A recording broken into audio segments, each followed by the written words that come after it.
reaja! Que se espalhe a fúria e a ira, que se levantem as vozes e as piras que iluminam a luta, que não se calem as turbas quando a dor surgir em pilhas, que não se acovardem os meninos e as meninas quando surgir a trilha. Façam ação nas entradas das cadeias, desmanchem celas com seus punhos, e que o poeta e a poeta não se percam em liquidação e farra, em rebolado e marra, ante a desgraça nossa. Que a literatura seja mais que essa religião de gente boa, integrada e visíveis em redes sociais. Que não sejamos risíveis com essa pompa sobre nós. Que nas ruas em que estamos tenhamos barro para renascer, cova e um canto doce para reposar, algo para amar na eternidade. E que a morte venha leve com sua língua morna, nos avisando a hora. Reaja!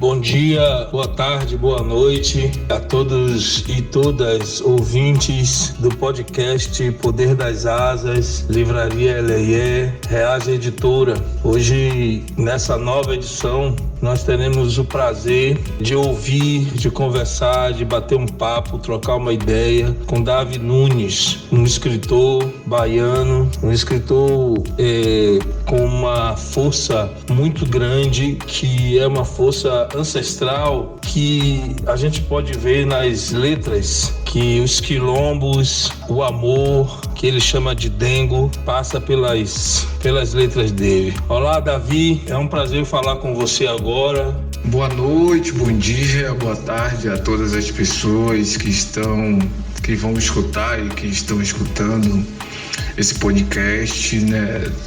Podcast Poder das Asas da Livraria Eleyé.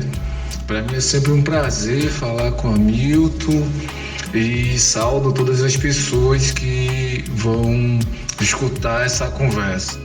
Davi, você é um escritor aqui da Bahia que tem também um caráter, né, de pesquisador muito forte. Você olha para aquela sua comunidade, né, o local onde você nasceu e foi criado, Cabula, com muito carinho e descortina uma série de histórias. Eu queria que você contasse um pouco da sua trajetória desde sua infância, sua família, seus ancestrais.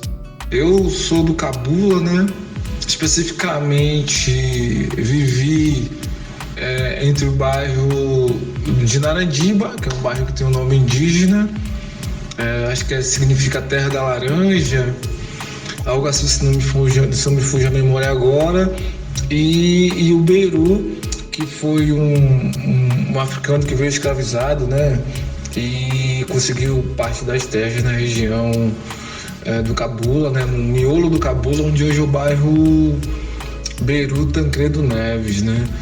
E minha avó e a maioria da minha família é oriunda do Beru, e minha mãe foi morar em Narandiba. Então eu vivi esse trânsito, né, dessas duas casas, nos dois bairros, até os 17 anos, quando minha avó veio a falecer. Essa região, né, Narandiba, eu vivia no intrabairro, né, que é aqueles bairros, um bairro dentro do outro, né, aquelas vielas, né, aquelas vilas, e ao mesmo tempo nesse local ainda tinha uma mata, tinha bica, tinha toda uma vivência quilombola que me ajuda muito a imaginar ambientes quilombola nas minhas criações literárias, né? Então, assim, surgiu o Bucala, né, dessa imaginação da infância, das brincadeiras de infância nessa região.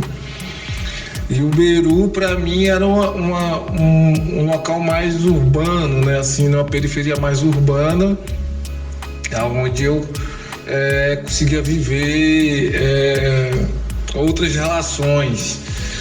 E esse local é um local também que eu busquei pesquisar a história, né? dos diversos bairros que formavam o que era o Quilombo do Cabula, né? Bairros como Engomadeira, São Gonçalo, Narandiba, Beiru, Mata Escura. São todos bairros que eu caminhei, né, durante muito tempo, e lugares que meus ancestrais, né, tio, vó, eu tenho parentes nessa região toda, né? Então realmente meu local, né, assim, de ancestralidade, até porque minha família é toda dessa região, né, de Salvador, parte de mãe, que foi onde eu vivi, e de certa forma eu busquei literalizar e pesquisar, né, como um crítico e acadêmico, a história desse local, que é um local de grande importância na história negra na Bahia, que era pouco conhecido, né?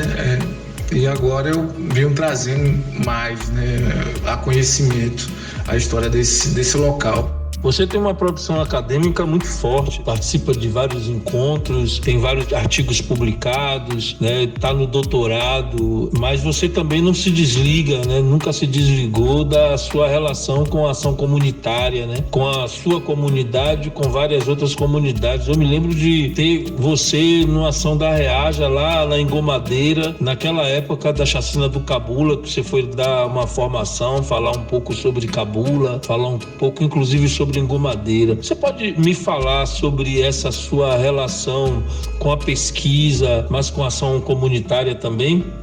Então, eu sou um escritor favelado, né? Então, assim, minha vida inteira foi dentro de favela, né? Dentro de comunidade periférica. Então, quando eu entrei na graduação na UNEB, eu morava em favela e produzia as coisas acadêmicas, mas morando em favela. No mestrado também a mesma coisa, né? Eu estudei na UNEB, né? Fiz a graduação e o mestrado na UNEB, e tudo morando no mesmo local, né? Morava na casa de minha mãe, em Narandiba. E transitei também, morei em alguns outros lugares, morei no São Gonçalo, né?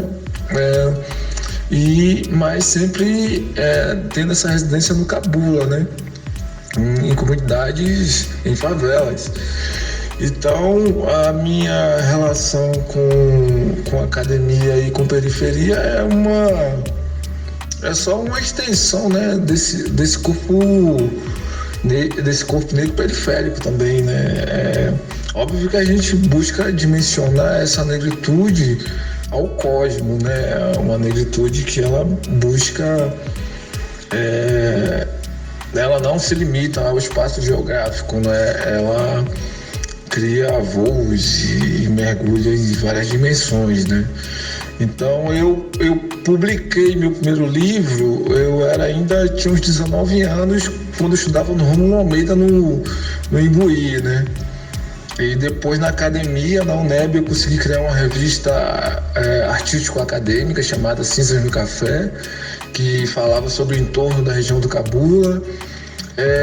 Eu também, quando em 2003, 2002, existiu o Jornal do Beiru, eu me envolvi na história para criar e escrevi o Cordel do Beiru, que foi um cordel que eu vendi muito em ônibus, em várias regiões da cidade de Salvador. Quando eu vou para o centro de Salvador vivenciar mais outras dimensões, né, e vivenciar como poeta a cidade também, né?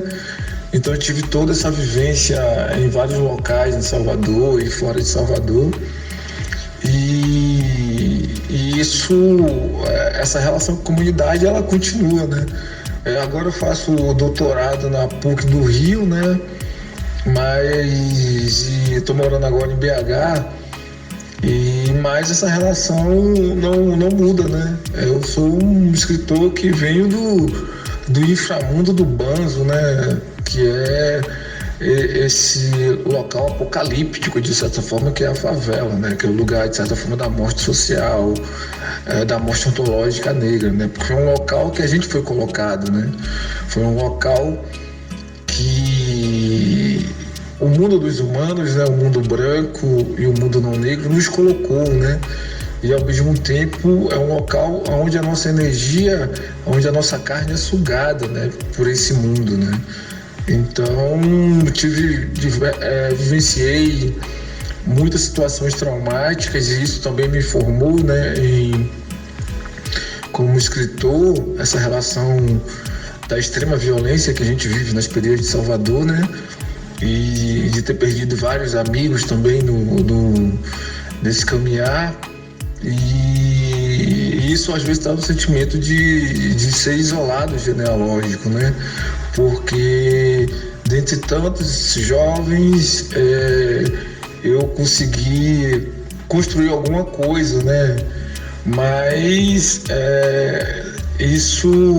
essa minha negritude ela permanece, né? Esse local permanece. E eu sei que é um local não para ser romantizado, né? Então, porque é um local que não era pra gente estar nele, né? Um local, é um bairro prisão, né? Então a gente vive num mundo onde a gente é vigiado e exterminado, né? Onde a nossa carne é o alimento, né? Para a humanidade, para as pessoas brancas, para as pessoas negras, porque a gente não é visto como ser humano, né? A gente não é um ser humano, na verdade, dentro desse mundo que foi construído, né, há 500 anos. Davi, você se considera um intelectual afro-pessimista? A gente tem visto, ouvido, né, as suas palestras, seus escritos. Você tem uma preocupação muito grande, né, com a situação em que nós vivemos, em que nós, pessoas pretas, estamos mergulhadas e mergulhados.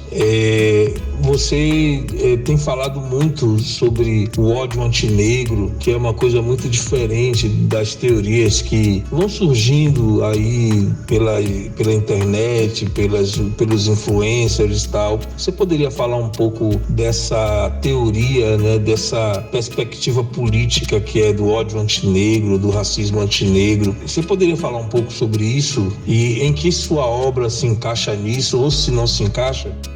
Então, o afropessimismo vem sendo falado por agora, né? Eu já já tinha sacado isso há uns 2 anos, 3 anos, né? Esforçadamente lendo os artigos e as coisas que eu achava que ainda estavam em inglês, né? Eu venho pesquisando o Banzo, né? No doutorado. E aí eu já tinha algumas coisas escritas sobre o Banzo e vendo o Banzo como tem uma relação, se aproxima um pouco do afropessimismo com relação à disparidade, né, entre humanidade e negritude, né? Humanidade como esse conceito criado na Europa, que ilusoriamente se parece universal, mas na verdade ele é excludente, pois ele inclui as pessoas brancas, né, europeias e pessoas não negras, né? Então, dentro desse sentido, como eu venho conceituando o Banzo, e aí eu venho falando até sobre o regime do Banzo, né? E do Banzo também que foi modelado pela eugenia, que foi pela escravidão inicialmente, mas tem uma modelação eugênica já no final do século XIX e início do século XX, as 2 décadas onde as políticas eugênicas que nos afetam até hoje foram construídas, né? Então, o Banzo eu vejo também como morte social, como morte ontológica, mas os afropessimistas dizem que o negro está fora do mundo, né? Fora da humanidade. Eu já penso que o fora da humanidade eu nomeio como um inframundo negro, né? O inframundo negro do Banzo, porque é esse local onde esse inframundo é um local onde a humanidade ela se assenta sobre. É um mundo onde a humanidade está assentada, ao mesmo tempo que a humanidade precisa desse mundo para dar coerência existencial, né, a sua existência, né? Então, de alguma forma, o Banzo também eu penso como um sentimento mareado, porque ele surge no navio negreiro, né? Porque ali no navio negreiro é o local irremediável, onde o negro vira objeto, vira coisa. E isso é que traz o Banzo, né? Esse momento de objetificação da pessoa negra, né?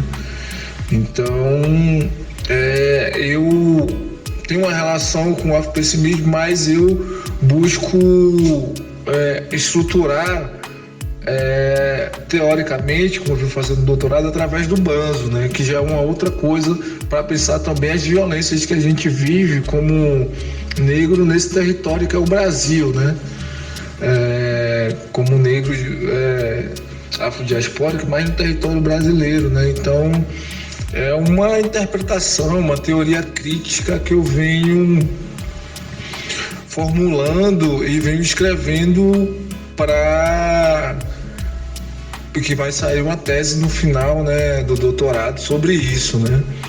Então é uma articulação sobre a violência negra e o Banzo como uma chave teórica para analisar essas violências e esse inframundo negro do qual a gente está submerso, né? Tem uma coisa, né, que a Beatriz Nascimento fala, que ela fala assim, né, que o negro ainda no Brasil permanece como se tivesse saído do navio negreiro, né? Então, esses primeiros passos, né, eles parecem que são atualizados cotidianamente, né? Em Salvador você vê negros como se tivesse saído do navio negreiro. Em São Paulo você vê negros como se tivesse saído do navio negreiro. No Rio de Janeiro e aqui em BH você encontra ainda, né, negros banzeiros zonzando pela rua como se tivesse acabado de sair do navio negreiro, né? A gente ainda vive reatualizados, né, dentro desse porão, né, da situação, dessa morte que foi o navio negreiro, que foi o tráfico. E isso parece que se atualiza todos os dias e é um eterno déjà vu que a gente vive, né? É impressionante como essa condição de calabouço ainda nos entorna cotidianamente, independente de época, independente de política e de partido, né? A gente vive isso desde sempre, né? A gente sobrevive a esse apocalipse, né? Ou a gente vive zumbificado dentro desse apocalipse. O quilombismo não seria a cura, o quilombo não seria a cura, a insurgência, a rebeldia, o ódio necessário não seria a cura dessa tristeza profunda? O quilombo realmente para mim foi esse local onde a população negra na diáspora, porque o quilombo não aconteceu só no Brasil, né? Aconteceu em vários outros países da América Latina. O quilombo foi esse local onde a gente conseguiu reinventar um modo de vida africano, né? Para a gente lutar contra um mundo do qual a gente veio aprisionado, né? O quilombo foi esse espaço de a gente tentar se inventar como um ser, como sujeitos preenchidos, né? Sujeitos ontologicamente organizados, né? Com um esquema mental voltado para a nossa cultura, para a nossa africanidade. O quilombo foi esse espaço. Ao mesmo tempo, né, você viu o quilombo dos Palmares durou 100 anos, vários outros quilombos no Brasil, e eu acredito muito que o quilombo essa tecnologia, essa frecha de negritude diante de um mundo antinegro, O quilombo é essa pequena frecha aí que faz a gente respirar, né? Que faz a gente ter forças para lutar, né? O quilombo é esse local e é algo que também eu venho investindo bastante, né? Nas minhas produções. Ao mesmo tempo que essas lutas quilombolas, se você for pegar até o século XIX, elas tiveram êxitos, derrotas e tal, e de alguma forma a estruturação, né, do que a gente chama de Brasil conseguiu engolir as insurgências quilombolas, né, insurgências que eram de enfrentamento direto, né, mas o quilombo também ele é maloqueiragem, né? É se malocar para entender, né? Pensar como pensar também, pensar quilombelicamente é pensar uma outra alternativa de mundo, né? É pensar uma alternativa de um mundo negro, né? E de uma alternativa para esse mundo decaído, de certa forma, né? Então o quilombo para mim é isso, né? Mas as forças de opressão, elas se organizaram a tal ponto que a alternativa nossa agora realmente é se retrair, se construir, né? Quilombelicamente. Eu acho que o quilombo eu falo assim, o pensamento quilombélico, né, contra o pensamento de sistema. Eu acho que o quilombo é isso, né? É esse respiro e essa construção da pessoa negra como um ser, porque vai construir uma outra psique, um outro esquema mental, fora desse esquema mental de auto-rejeição, de auto-ódio, de opressão que a gente vive, né? E o quilombo também não é representação, né? O quilombo é o negro construindo outra possibilidade de viver dentro de uma situação de opressão muito grande. Então não tem como ser representado, e o quilombo representado é até ofensivo, porque o quilombo também esconderijo, né? É esconderijo móvel. A gente, quilombola não se mostra muito, né? Ele ataca quando necessário, mas ele se retrai também para construir possibilidades, ou mesmo para viver o que Beatriz Nascimento falava da paz quilombola, né? Que é necessário para construir a nossa energia e para a nossa carne negra não ser consumida pelo mundo, né? Me fala como que a literatura entra em sua vida, assim, na prática mesmo. Como é que você começa a se debruçar, começa a olhar ao redor, começa a trazer as personagens, a criar, a fabular. Como que a literatura ela te tocou? Quando e como? Então, amigo, eu sempre fui um jovem, uma criança um tanto que gostava de espiar, né, de observar as coisas. Essa condição de perceber o mundo, de olhar, de perceber e de transfigurar. Eu sempre fui uma pessoa que desde criança eu transfiguro as coisas, né? E aí, aos 14 anos, eu queria escrever uma música, mas como eu já tinha uma mente transfigurada, quando eu fui ver, eu percebi que era um poema, né?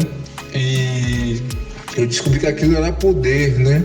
Que era uma coisa que eu queria fazer, que eu queria me ater, estudar, aprofundar, experienciar a vida, pensando na escrita, né? Então, desde os 14 anos que eu comecei a escrever, eu não parei, né?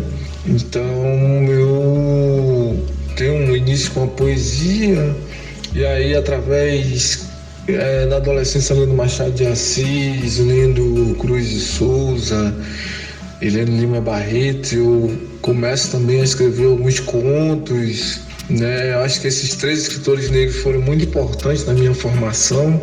E o interessante é que nessa época, né, eu nem sabia que eles eram negros, mas eles me tocavam de uma forma muito grande, né? Visto que nos livros da época que eu estudei, eles eram branqueados, né? Mas surge aos 14 anos, aos 14 anos eu começo a escrever, a ser mais recluso, apesar de ter sido um jovem que jogou muito futebol, né? Tive esse sonho de ser jogador de futebol, fiz teste, joguei em times de várzea, né, de time da periferia, fiz teste, passei no Vitória, tive toda também uma vida assim relacionada a futebol, mas ao mesmo tempo tinha essa coisa com escrita, que foi algo que me tomou e eu vim articulando, né? Busquei estudar e aprofundar e experienciar a vida com toda a força, né? Para escrever algo que tocasse e construísse algo. Quais são suas referências de leitura? Você já falou aí, né, de Lima Barreto, de Machado de Assis. Existe uma referência de leitura que você tenha, que possa passar, de escritores contemporâneos? Quais essas referências de leitura que você tem? Falando das referências, eu acho, como escritor baiano, como escritor nascido em Salvador, é muito necessário que venha também a não me colocar como um sujeito que surge isolado, né? Que não tem toda uma história por trás de outras pessoas que possibilitaram que eu pudesse escrever, né? Então eu acho que na Bahia tem escritores que vem publicando desde a década de 70, né? Então a Aline França, que é uma escritora fantástica, né? Você tem o próprio Limeira, que publica na década de 70, ou de 70 e 80. Você tem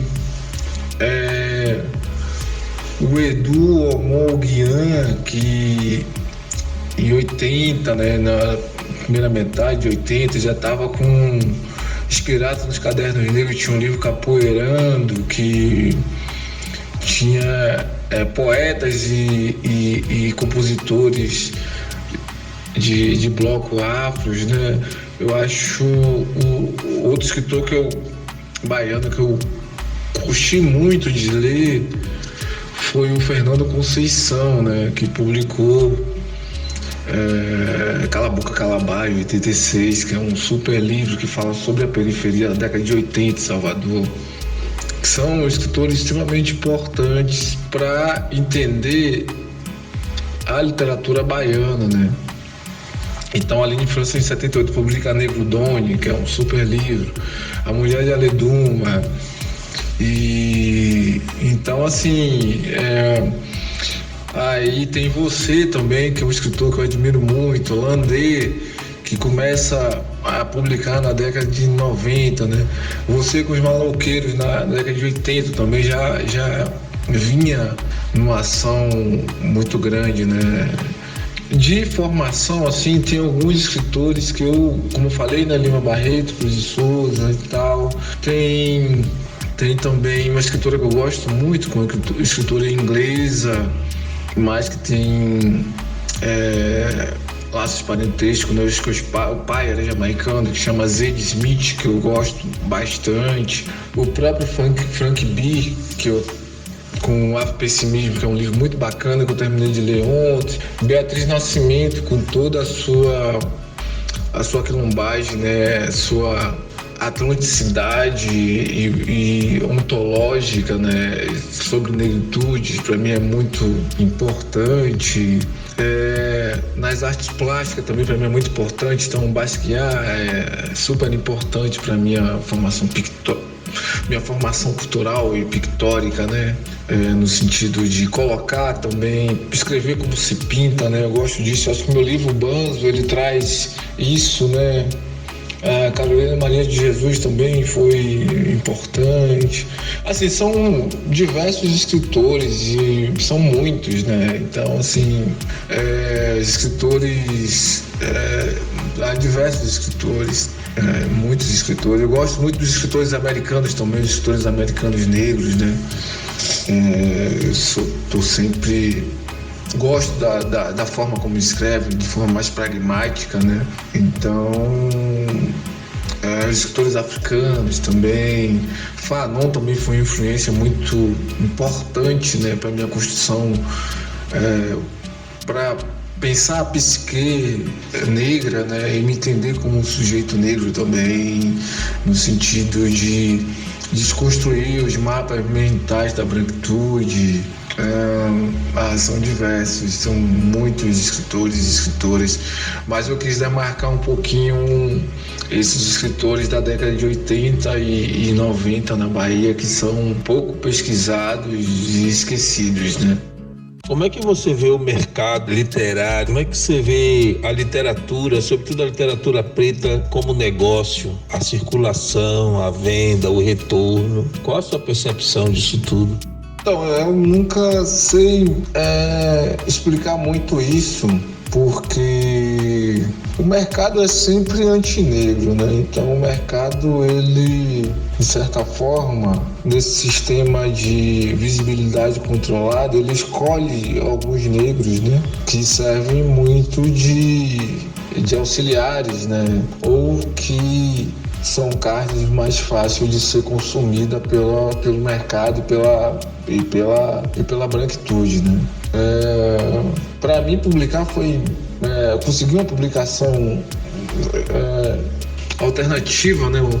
Cedo, né? Porque na escola que eu estudei, os professores e colegas doaram dinheiro. Eu publiquei o primeiro livro, tinha uns 19, 20 anos. E aí eu tive uns 400 livros que eu consegui vender numa mão no ônibus, né? E foi uma grana que me manteve para eu andar na cidade, né? Tive essa condição. Mas assim, eu acho que agora está tendo algumas premiações, né, para alguns escritores e escritoras negras, né? A branquitude entendeu que tem que se abrir para alguns negros, e ao mesmo tempo que eu vejo nessa situação alguns escritores extremamente abobalhados com isso, né? Tanta negação que quando recebe algum prêmio que a branquitude dá, né? Nesse sentido do controle representacional, né? De escolher um ou outro para representar toda uma coletividade, uma multidimensionalidade que não se abarca assim fácil, né? Então, assim, e tem alguns escritores, o sistema escolhe alguns escritores que não têm muita relação com o movimento negro também, né? Uma relação com a luta negra, né? É mais um arquétipo aceitável pela branquitude para tentar representar o impossível que é a multidimensionalidade da negritude, né? Então, mas tem alguns escritores negros que estão conseguindo ganhar uma grana, né, do ponto de vista do mercado. Muitos escritores eles estão investindo nas publicações artesanais, alternativas e tal. Hoje eu já consigo ter algum diálogo com algumas editoras, né, e para publicar alguns livros, né? Mas o problema todo, para mim, é que num sistema mais alternativo, o investimento é sempre alto, né? E se você não tem sistema de circulação de livro, complica, né? Eu não consigo mensurar muito isso, não. Eu penso como escritor negro, como escritor posicionado politicamente, essa coisa de um grande sucesso, dessas coisas assim, eu não tenho nenhuma ilusão com isso e nem sei se isso seria algo que bom nesse sentido, né? Mas Eu acho que tem uma variedade de escritores de mercado, né? Aqui agora no Sudeste você vê como as coisas se organizam também, né? Mas eu não tenho uma opinião definitiva sobre isso, não. Quais são os seus projetos futuros, né? As pessoas estão falando em pós-pandemia, agora elas falam assim, pós-pandemia. Quais são os seus projetos futuros? A gente aqui da Reaja, a gente abriu uma biblioteca, uma livraria e estamos preparando o espaço para receber as pessoas nesse segundo momento aí, nesse próximo momento. Estamos abrindo um horto, estamos plantando comida e a gente espera receber você aqui quando acabar tudo isso, que você esteja aqui com seus projetos. Então, assim, tem algumas coisas aí que vai sair agora nesse segundo semestre, né? Tem a animação que está sendo finalizada agora, Bukala, né? A personagem do meu livro infantil, que tá muito bonita. Então, tem 3 anos eu trabalhando nisso, né? Nessa tática quilombola de ficar mais escondido, mas para quando aparecer com força, né, e com algum poder para enfrentar as coisas. Então, assim, tem o Bukala que vai sair nesse mês ou no final do mês, ou no próximo mês de agosto, segundo semestre, vamos botar. Tem meu romance que vai ser publicado agora também. É um romance que eu venho trabalhando já tem uns 10 anos de escrita, já escrita constante. E agora eu consegui finalizar. Vai ser publicado pela editora Malê, do Rio. Tem meu livro de contos também que eu terminei, estou terminando, estou relendo, né? Tem esse livro de contos que vou ver se eu publico ainda no segundo semestre, tem que achar alguma editora para publicar. Tem os artigos acadêmicos, né, que eu venho escrevendo e deve sair algum e outro no segundo semestre. Estou bem imerso na escrita do roteiro, né, de roteiro para cinema, porque Bukala também vai ser uma série, então a gente está escrevendo vários roteiros para isso. Então estou num momento pleno de escrita, né, de muito trabalho com a escrita e produzindo diversos produtos, né, mas de material assim que vai acontecer. Agora, nesse ano ainda, vai ser o filme de Bukala, o romance, alguns ensaios aí, né? E a gente tá tentando juntar dinheiro para comprar a nossa casa, nosso mocambo, né? Eu e minha companheira, porque é necessário a gente também tá tentando construir um espaço, né? Como vocês têm aí, para a gente poder construir nosso quilombo íntimo, né? Construir quilombo, na verdade, né? A gente está na luta para construir quilombos, né? Como você, a Reaja, ela e Eva vem fazendo. Davi, eu me despeço de você, te agradecendo, uma gratidão muito forte mesmo. Obrigado pela sua presença sempre. Todo mundo sabe, né? Eu sempre falo isso, tenho muito respeito, admiração e carinho por você. As pessoas aqui da Reaja também têm muito respeito por você. Você está sempre com a gente, você está sempre solícito, você está sempre colado junto com a gente, até quando você está distante em outro território que, aliás, eu morei por muitos anos, né, Belo Horizonte, e você está aí com amigos e amigas que são muito queridos para mim. Eu agradeço muito a sua participação aqui nesse podcast, agradeço muito a sua existência mesmo, né, como artista, como pessoa, como escritor, como amigo, e deixo esse espaço agora para você se despedir. Muito obrigado, meu irmão. Hamilton, para mim é sempre uma honra, né, falar com você, porque eu aprendo muito ao ouvir você, né?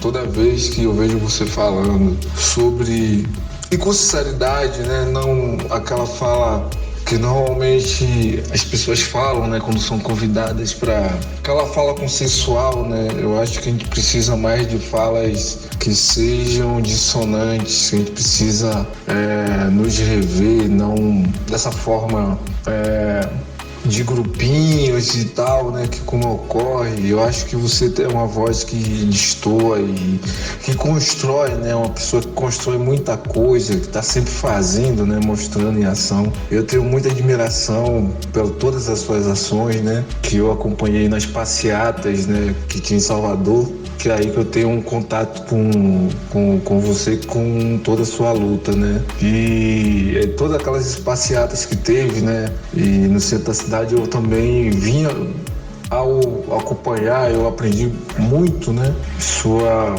existência é importante para mim também como escritor e como pessoa. Deixar dizer que eu tô com muita saudade de Salvador, saudade de comer uma acarajé às 6 horas, de jogar conversa fiada com qualquer pessoa na rua. Eu estou aqui trabalhando muito aqui em BH, em Minas, para trazer novas coisas e novas possibilidades para o nosso povo, né? E deixar um axé e proteção para todo mundo aí nessa cidade. E agradecer de público também a força que você me deu quando minha mãe teve Covid, né? E tive todo um processo, foi distante. E você, doutora Andréia, me ajudou também.